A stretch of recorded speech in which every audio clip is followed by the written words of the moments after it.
Yeah, it is recording. Okay, great. Now up to the next day here, and got cut off again yesterday.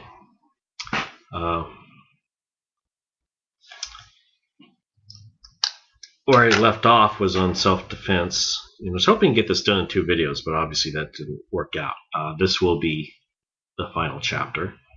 In fact, it will not be as long as the other 2. Again, we're talking on Taiji Chuan. This is part 3. Where I left off, I was talking about defending against a club. The club, like a knife, poses a threat just as it is. Not as much as a knife does, but still, when you're defending something, you could actually swat your hand against it or something like that and cause yourself injury. Whereas the gun, not quite as much. It can, if you're talking about a shotgun or a rifle, something a bit longer. You should view that as a club, really. A club that can fire a projectile. So anyway, that's the self-defense part of it. And kind of surmising things a little bit. One thing I didn't get into in Taiji Chuan, it's pretty normal, is what a person is called.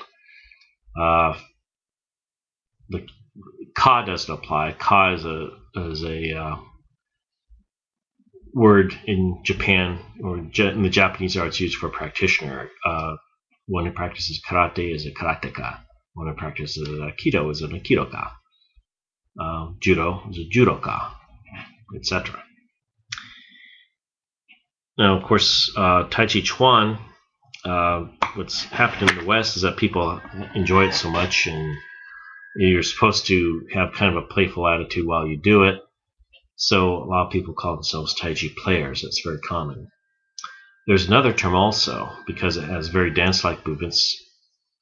Some people consider fun like a dance, but a bit more disciplined. So it is but more like a dance. They call themselves Taiji dancers.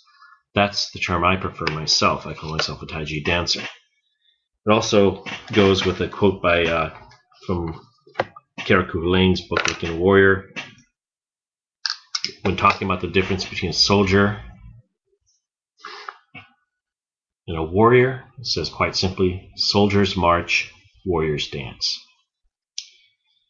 And that's kind of a lead into my next few videos I'm going to be doing on the warrior archetype.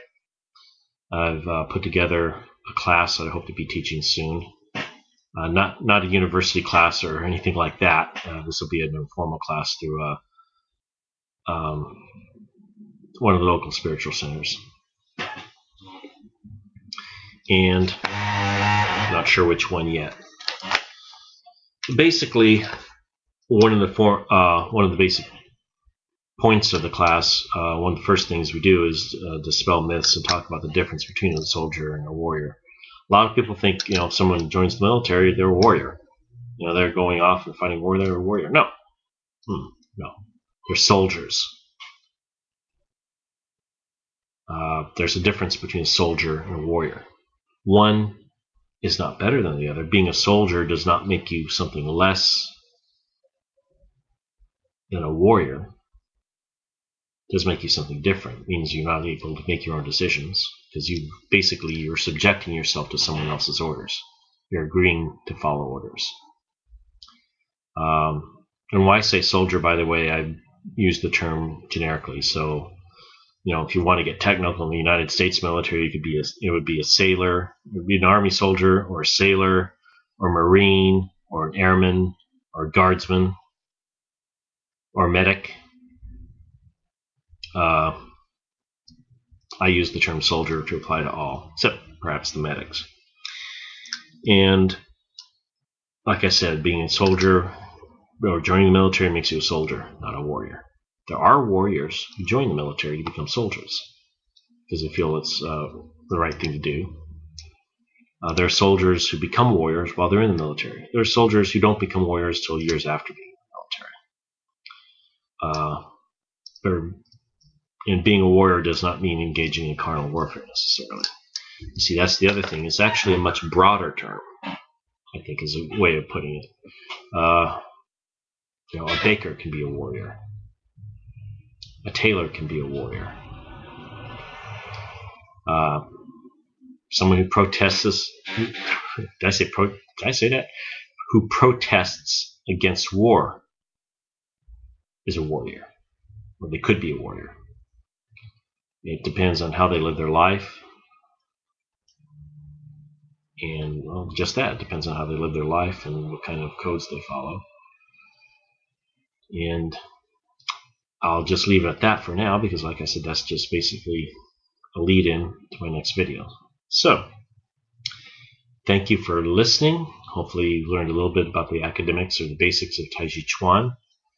If you've never taken a class before, hopefully this will inspire you to do so. You can get videos, you can get books. Can you learn from them? Well, DVDs are much better to learn from than old VHS tapes were. And you can learn something from them, but you can't learn enough. It is not the best learning tool. If you have a teacher you're taking lessons from who has a DVD, by all means, get their DVD, use it. It's a great addendum to their course. If they have a book, get the book. And see, these things will help you practice at home, but they do not replace the teacher. A live teacher is what a person needs. Or in Chinese arts, they're called a sifu. Japanese arts, they're called a sensei. The Chinese arts, they're called a sifu, and that's what you need for Tai Chi Chuan, is a sifu. It needs to find someone who can do it. Now, some people are in remote areas where they don't have a choice. If you want to learn from DVDs, you can do so. I won't go into the whole thing about what's out there on the market. You want to make sure that's something that shows various angles, so you can see it from front, back, and side, and try to get the movement right.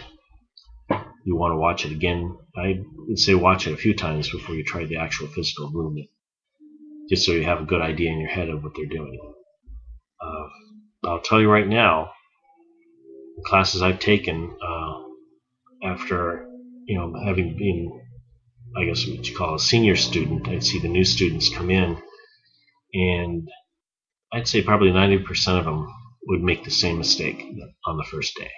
I made the same mistake on the first day. I won't go into detail because I can't show you. If I can't show you, it wouldn't really, you wouldn't really understand what I'm talking about.